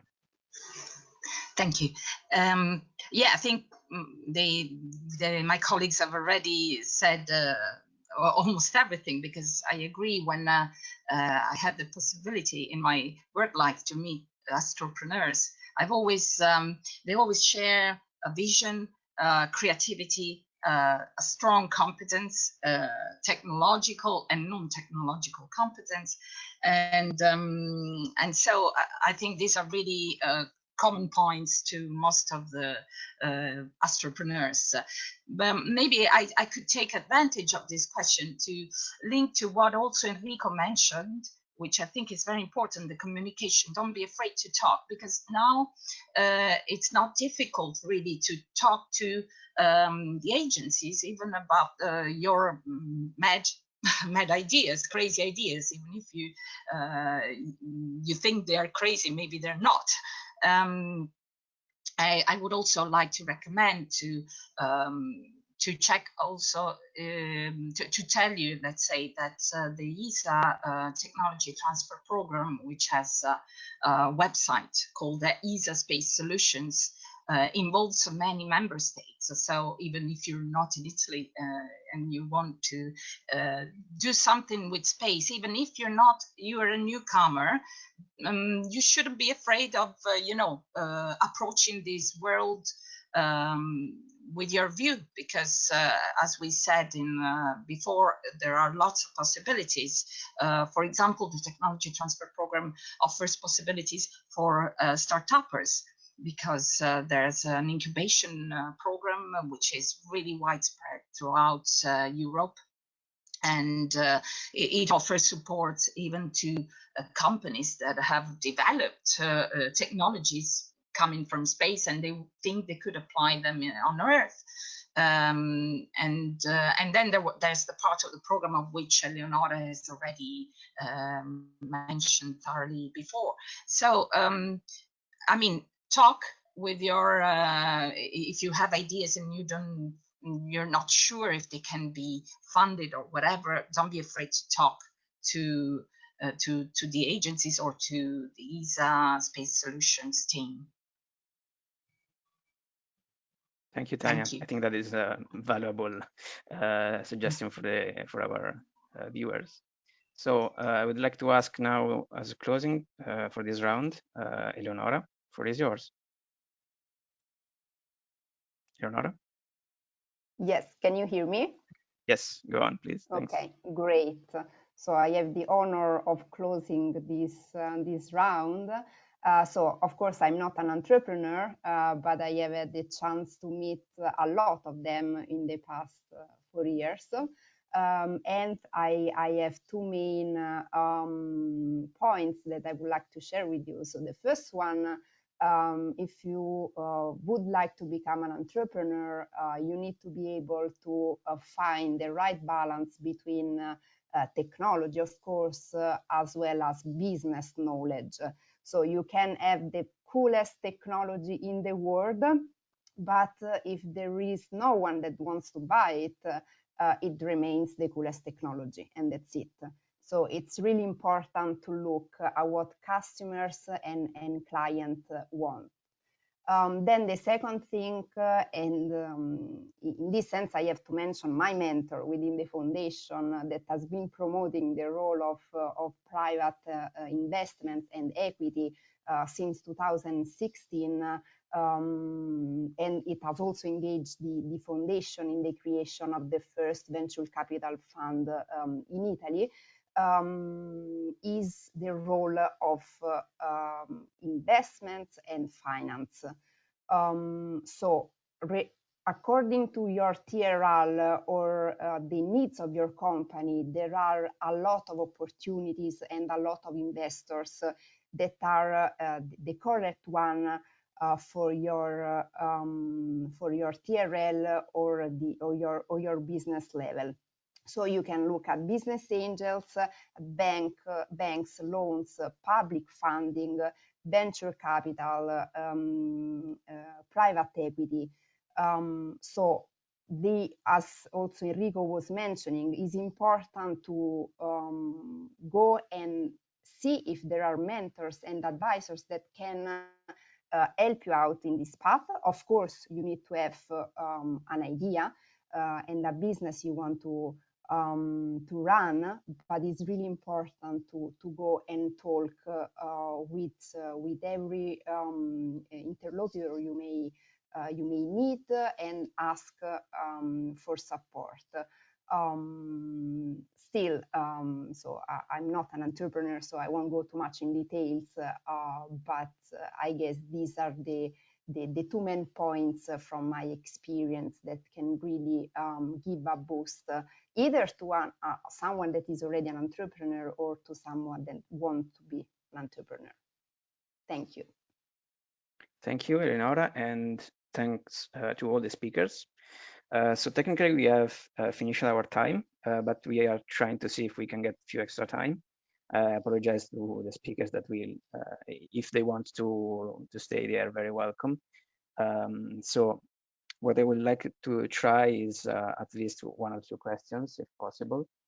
So there is an interesting question about new markets, let's say, So there is one question that is directed to Tanya, but of course I suppose everyone can pitch in after her. What do you think are the new space opportunities or trends in an emerging market such as Africa? Is there an opportunity for a private space company founded in Africa to take advantage of the user/customer gap in Africa? Definitely, yes. So on this aspect, I would like also to mention the initiatives that even the Italian Space Agency has in the Malindi base, where we have a working, let's say, base station where we also carry out programs on, I was talking before about e-education, and also this aspect, the use of downstream services in Africa is really could be a new open market, really challenging, and I think full of opportunities. So definitely, yes, Africa could have a real boost in the next years. I don't know if this answers the question. Thank you. Does anyone else of the speakers want to add something to that? This time I will not interrupt you. I promise.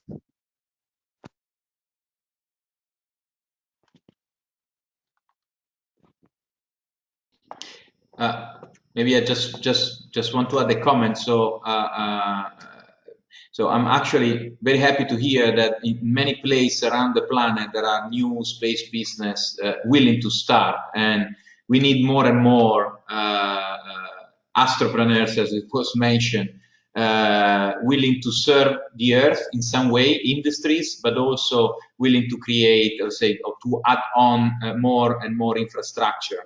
So the more we get there, and the easier will be not just working on business, but also working on the regulations and what is going to come next. So I'm very happy to hear that.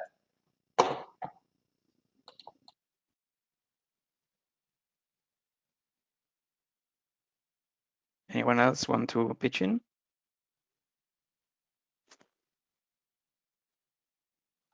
Okay, then maybe we would like to try a few more questions if possible. There are quite a few, so I will have to select one. So there is one open for all concerning startup funding. How and where can Italy or Europe improve in order to compete with the countries like the US or China, where getting investment is drastically easier and or cost of labor is, let's say, cheaper?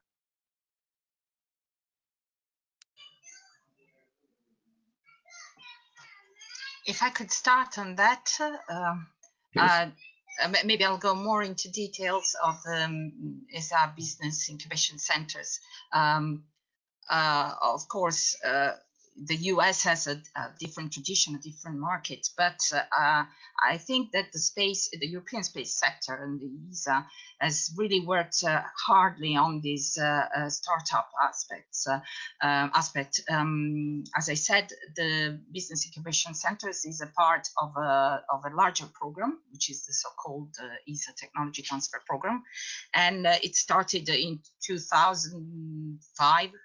And so, and it's been really enlarging a lot in the years. So if you have the opportunity of visiting the ESA Space Solutions website and you go on the business incubation centers, you'll have the possibility to see that there are very many business incubation centers around the whole Europe, all ESA member states, almost all.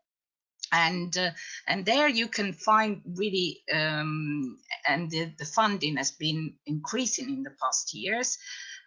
Certainly is not enough. I'm not saying that we're perfect, but I think that the direction is very good, and certainly we're going to increase, we as Italy and also at European level, we're going to increase this program because it's given great results. It supported startups.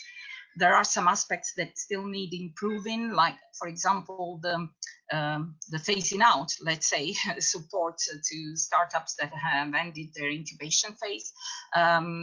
So lots of actions could still be taken on, but I think that for what concerns the space sector, this program is really successful and is showing good results with many spin-offs. Then, of course, with respect to the US, there's a delay, but I mean we also operate as different government states, so the European framework is, let's say, even more difficult from this point of view. But even though it's like that, I think it's really worth taking a look at this program, especially if you are you aspire in becoming a startupper with the ESA, with the European Space Agency, and your agency, and the support of your agency. On this, So if I can, yeah, go Luca, no worries. No, go ahead, Giovanni.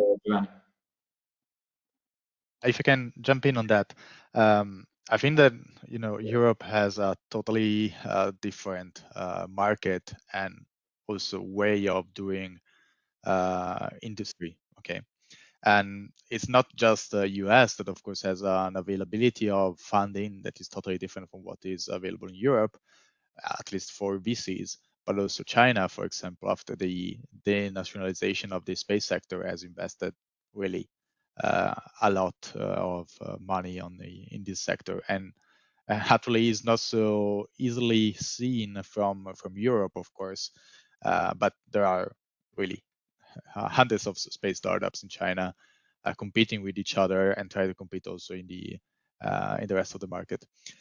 What I think could be a good way, because it's something that was really helpful for us, is to maybe not go directly on a kind of just funding or investment opportunities, but go really on a procurement strategy, as Luca was saying.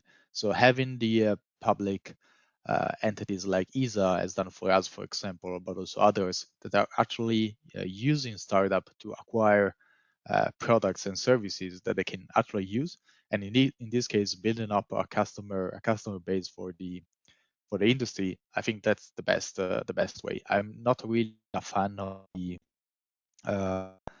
US method of having lots of VCs putting lots of money in different startups. We have seen a lot of well-funded startups failing for different reasons. Okay, I think in Europe we are much more risk adverse, or at least we do a lot of due diligence before investing. Of course, this can have advantages and disadvantages, but I think that I would not say the best way, but for sure one better way should be like Luca was suggesting, to have strategies and calls for actual procurement instead of co-financing or financing. And Luca, that's your time. Yeah, well. So I will give a very hard answer. So we cannot compete with US investment capabilities, and even if we are improving, we will never make it in time. So it took I don't know how many years just to create a fund in Italy of like 80 million, and now we are talking about 1 billion euro for the whole Europe. Like 8 months ago, I got a call from an investor from Silicon Valley, not even one of the biggest. And he told me, yeah, we are scouting also space companies now. We open a small office in New York with a new fund. It's a small one, $5 billion. Okay, so there is no way we can compete on financing. But there are other ways to compete. So we don't need just to focus on money coming from investors, as Giovanni was saying. So in Europe, we can use different strategies. As Tanya was explaining, there are several opportunities to get some help, some initial cash, so to cut the costs that are very important, and especially we need to get to the market as soon as possible. So what we did at the beginning, so when we started, there were no space investors in Europe. I tried to sell the company as a pharmaceutical, clean tech, green tech, whatever, you know, to find investors willing to give some money. It was really, really hard. As I said, people were really laughing when we were talking about our future business. So we divide in markets and instead of technologies. And we said, okay, let's start from this first step. We can develop some technology that we can use it to get to the market immediately, even if this is not, you know, our final objective. Of course, if you are in US, you get, you know, tens of millions and you go directly to your final goal. You build your company to build your spaceship and do whatever. If you are in Europe or in other countries that don't have this financial capability, then start working on a very long-term vision, but with a very clear step-by-step approach, and get to the customers as soon as possible. Look around what the public institution is offering and start talking with them immediately. It will be tough. It's not easy to work with institutions. It's likely that you spend more money than what you get from institutions, but the help that they will provide, the connections, the reputation that they will provide, this will be say very, very important to move forward in the path.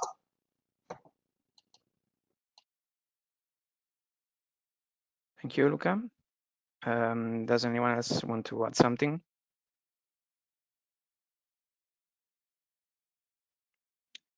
Okay, I think that we are approaching the end, so we managed to get some little extra time.